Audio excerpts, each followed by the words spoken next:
this restaurant was very famous in LA. Yep, and there's one in New York as well, New York and I as think well. Georgia. So this is a very famous place for, what do you call the soondubu? Sin tofu.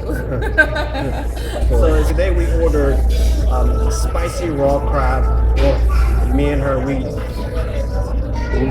lose it when we see that red marinade, It's son. definitely And then they give us this rice in a stone pot. We have to make this legal by drinking some soju, right? She's younger than me, so she's gonna have to pour me a glass of soju.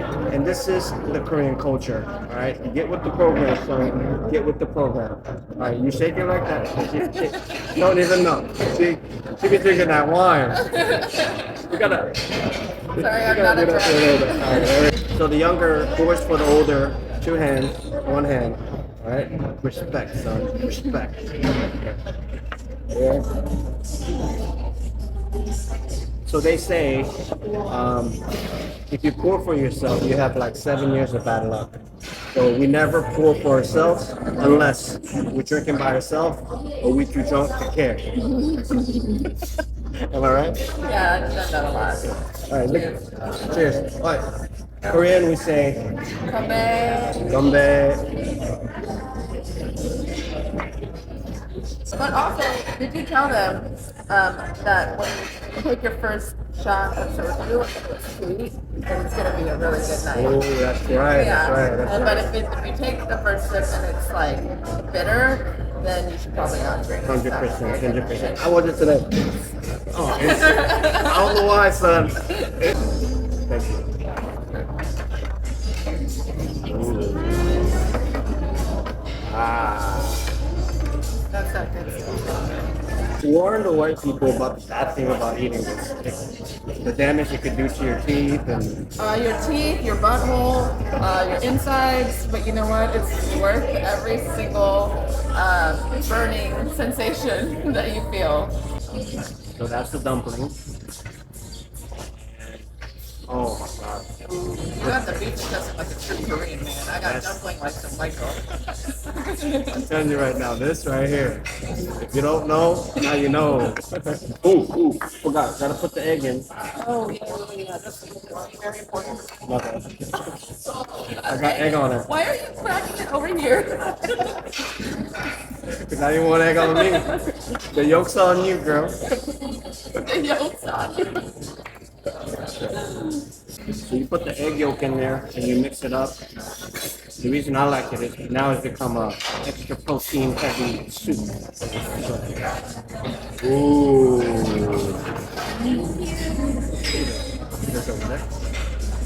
And I don't know if you guys know this, but Koreans like to eat their food when it's scalding hot. They don't understand. They really don't. They'll order like broccoli cheese soup, and I will inhale it because I don't want it to get cold. Once it gets cold, I don't want to eat it. But they'll like talk to me and they'll wait 10 minutes later. And What do you think that is?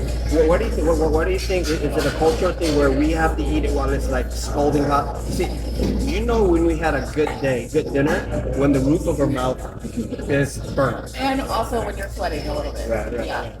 I think it is a cultural thing because they didn't grow up eating soup like we did. What is this, Ashley? This is Korean marinated barbecue. And who loves this the most? LA. The white people. Oh. You white people love It's called this. LA galbi. You white people love this like fat kid love cake. They do. Crazy. But I mean, it's It good. is good. I love it. It is good. This is beginners. And then I would say this is like next level. And then this is like pro level right here. Pro level. Yeah. That's right. It ain't you. It ain't you. It ain't you. All right. Once you can do this, you can hang out with us. But So if y'all with a girl, first date, no, son, you don't do this. maybe that's why I'm so single. I will say the last time I was in a relationship, I brought him here and ate this in front of him, and that's why we don't. That's why she's single. Single AF. Explain to them why Korean people always have to have food when they're drinking. It's called Yangju. Anju or Yangju? Yangju. She totally just said whiskey. She totally just said whiskey. I got whiskey on my mind. What am I supposed to do? So like you can can have like a bite of any of these dishes, and then take a sip of the soju, and it is just the perfect combo in your mouth. Like the perfect taste in your mouth. Telling you, it's salty. It's in Korean. It's called jjigae, and it literally translates to shrimp boobs. No, it's shrimp titties. That's why he likes it. It's titties. Such a dude. By the way, I'm not a titty guy. I'm a booty guy. You have one big soup in the middle, and everybody puts their spoon in. I know it's weird. You guys are like, can you pass me the potatoes? Can you pass me the macaroni? We don't play that game because we are impatient AF. Okay. And a little bit of our salt, our like spit inside the soup, I think makes it even better. That's right. So, but you do eat spicy. I do, yeah. Compared to most Koreans, she eats very spicy. I do. No one wants to see me from neutral. I do have a theory. I think every Korean probably has hemorrhoids, right? I don't. He's lying. Did she just admit she had hemorrhoids on the Everyone internet? does. Literally every Asian does. And if you say you don't, you're lying. I really don't.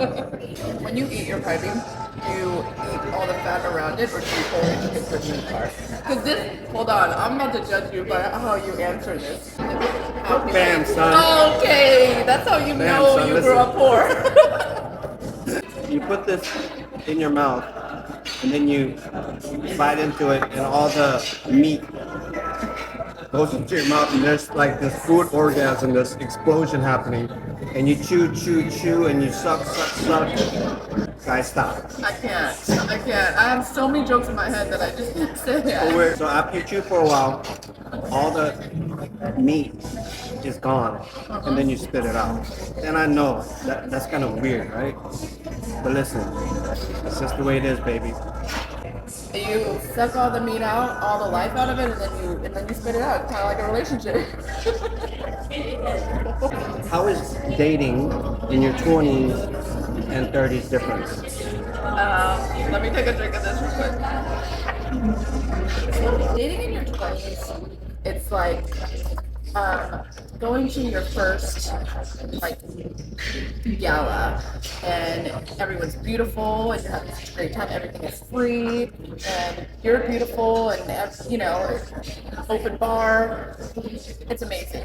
Dating in your 30s is like showing up to the party late, and everyone's gone, and it's just the drunks left over.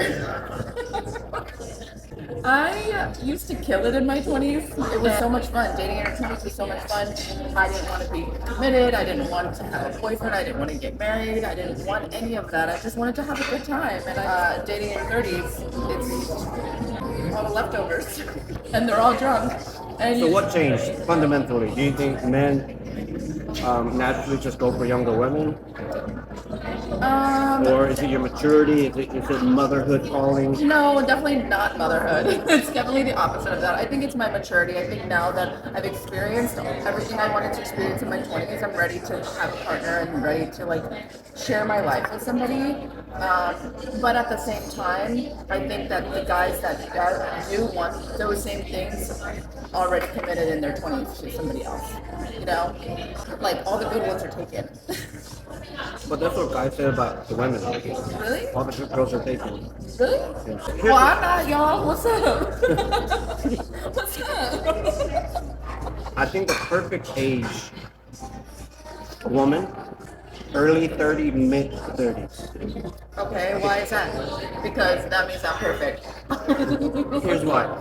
In your 20s, like I've dated all different ages, but 20s, you just can't have a deep conversation.